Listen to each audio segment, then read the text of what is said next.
اس نے حیرت سے میری جانب دیکھا. میں نہیں چاہتی تھی کہ وہ کچھ بھی بول کر ایک بار پھر مجھے لاجواب کر دے اور میری انا کی پھر سے دھجیاں اڑ جائیں. اس لیے میں نے اس کے کچھ کہنے سے پہلے ہی کہا کہ دیکھو نا، ایک رئیس زادہ جس کے پاس گاڑی یا چلو موٹر سائیکل ہی ہو، وہ اپنی بیوی کو کہیں بھی کبھی بھی لے کر جا سکتا ہے. وہ مسکرائی اور بڑے تحمل سے کہنے لگی، جب آپ بڑے صاحب کے ساتھ موٹر سائیکل پر بیٹھتی ہوں گی تو صرف آپ انہیں کمر سے پکڑتی ہوں گی، اور گاڑی میں تو یہ بھی نہیں، پر جب میں اپنے خاوند کے ساتھ سڑک پر پیدل چلتی ہوں تو ہم دونوں بہت فخر سے ایک دوسرے کے ہاتھ میں ہاتھ تھاما ہوتا ہے. میں سٹ پٹاسی گئی اور اپنی شرم کو چھپانے کے لیے اتراتے ہوئے کہا، آج ہم KFC جائیں گے. کہنے لگی، سنا ہے وہاں پر تو کھانا اور ماحول بہت اچھا ہوتا ہے باجی، آپ خوب مزے کیجیے گا. میری بات کا اس پر کوئی اثر نہیں ہو رہا تھا. میں نے اس کو تیش دلانے کے لیے کہا، تم کیا کرتی ہو جب تمہارا کچھ اچھا کھانے کو من ہوتا ہے؟ باجی میرا ہاتھ کھانا ہی اچھا ہوتا ہے. تیمور کے ہاتھ سے کھائے ہوئے لقمے کی لذت بھی مجھے کسی KFC کی طلب نہیں رہتی. چاہے زندگی میں سکون نہ ہو تو لوگ KFC جا کر بھی صرف لڑتے ہی ہیں. اس نے مجھے ہمیشہ کی طرح لاجواب کر دیا تھا. اب میرے پاس نہ کہنے کو کچھ تھا نہ پوچھنے کو. ڈرتے ڈرتے میں نے اس سے آخری سوال پوچھا، سلمہ یہ سب کیوں، کیسے اور کس کو ملتا ہے؟ وہ بولی، باجی یہ سب رب کریم کی دین ہوتی ہے، لیکن کسی بھی چیز کے حصول کے لیے توکل بہت ضروری ہے. توکل سے احساس ہوتا ہے کہ آپ کو اپنی اللہ پر کتنا بھروسہ ہے. توکل امیر یا غریب کی میراث نہیں، اسی ہی طرح خوشیوں کا تعلق بھی کسی امیر یا غریب کے ساتھ نہیں. خوش ہر وہ انسان ہوتا ہے جس کو اپنی رب پر بھروسہ ہو اور جس کو تھوڑے میں گزارا کرنا آ جائے. آگے بڑھنے کی کوشش بھی ایک صبر طلب کام ہے. اگر اس میں صبر نہ ہو تو انسان کی ضروریات اور خواہشات بڑھتی ہی رہتی ہیں، اور اسی لیے کبھی اس کو اپنا آج جینے اور جو آج اس کے پاس ہے اس کا مزہ لینا نصیب نہیں ہوتا.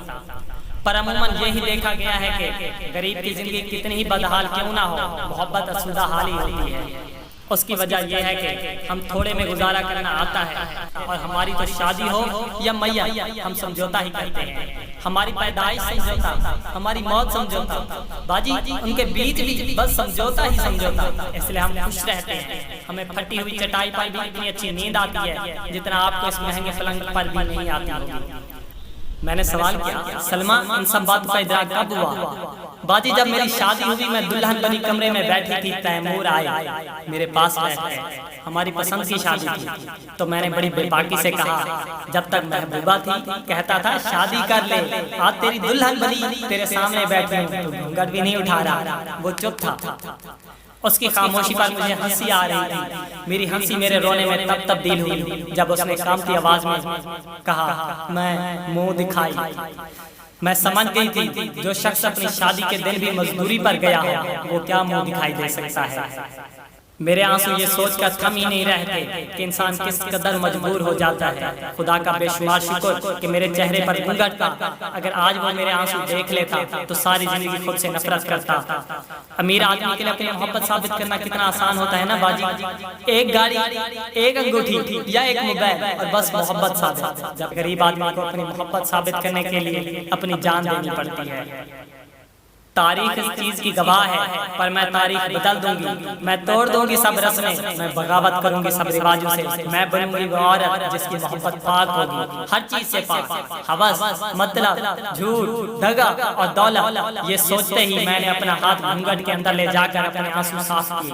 اور یہ چھپ کر آنسو صاف کرنے کی مہارت مجھ میں بچپن سے ہی تھی باجی. میں نے اپنا گھونگھٹ ہٹایا، اس کو لٹایا اور اس کے سینے پر سر رکھ کر لیٹ گئی. اس کی دھڑکن سے لگ رہا تھا جیسے دل پھٹ جائے گا اس کا. میں نے کہا، شکریہ تیمور. اس نے دبی آواز اور حیرت بھرے لہجے میں پوچھا، کس لیے؟ میں نے کہا، اتنی اچھی منہ دکھائی کے لیے، اس لمحے کے لیے. میں ایک مدت تڑپی ہوں، اللہ سے ہر سجدے میں تمہیں مانگا ہے. آج تم اس قدر قریب ہو کے میں تمہارے جسم کی خوشبو تک محسوس کر رہی ہوں. اس سے بڑھ کر منہ دکھائی کیا ہو سکتی ہے بھیا؟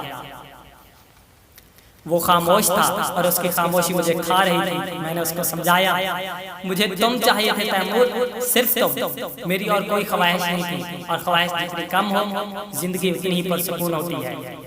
آگے بڑھنے کی طلب سب سے ہوتی ہے باجی. زندگی کو بہتر ہر انسان بنانا چاہتا ہے. سہولیات زندگی اور ضروریات زندگی ہر انسان کو درکار ہوتی ہیں اور ہونی بھی چاہیے. ان کی اہمیت سے میں انکار نہیں کر سکتی. اور ہم ساتھ مل کر اپنی ضروریات پوری کرنے کی کوشش بھی کریں گے، لیکن جب تک ہمارے پاس یہ سب نہیں ہے تب تک صبر و شکر کے ساتھ مسکرائیں گے اور جی بھر کر مسکرائیں گے۔ میری بڑی بڑی کوٹھیوں میں جھاڑو پوچھا کرنے جاتی ہوں، میں نے ان ہوادار محلات میں بھی لوگوں کا دم گھٹتے دیکھا ہے، کیونکہ انسان کی خواہش کی کوئی انتہا نہیں ہوتی۔ یہ کمینہ نفس ہمیشہ بہتر سے بہتر ہی رہتا ہے، اس کے پیٹ کی دوزخ کبھی ٹھنڈی نہیں ہوتی، اس لیے کم ہو یا زیادہ مجھے پرواہ نہیں۔ مجھے جو چاہیے تھا اللہ نے مجھے عطا فرما دیا ہے، تم تھے میرا مقصد، باقی سب تو ضروریات۔ میں اپنے مقصد کو اپنی ضروریات کی خاطر چھوڑ نہیں سکتی۔ ضروریات مقصد کو پانے کے لیے ہوتی ہے، مقصد ضروریات کو پانے کے لیے نہیں۔ میں آج اپنے مقصد کے حصول کے بعد خوش ہوں، بہت خوش اور ہمیشہ رہوں گی، اور اس بات پر باجی اپنے حال پر رو رہی تھی۔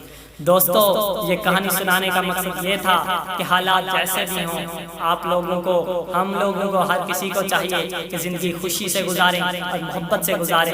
اگر ہم اپنے حالات سے متفق ہو جائیں، اپنے حالات کے ساتھ جو ہے اتفاق کر لیں، تو ہماری زندگی بھی چاہے جیسے بھی حالات ہوں خوش ہوں گے۔ تو دوستو، اگر ہماری ویڈیو پسند آئی ہو تو ویڈیو کو لائک کریں، ساتھ میں چینل کو سبسکرائب کریں اور بیل آئیکن بھی دبا دیں، تاکہ ہماری آنے والی ہر اس طرح کی اچھی اور نئی ویڈیوز کی اپڈیٹ آپ تک فوری پہنچ سکے۔ تو پھر ملیں گے انشاءاللہ نیکسٹ ویڈیو میں، تب تک کے لیے اپنے دوست کو اجازت دیں۔ السلام علیکم۔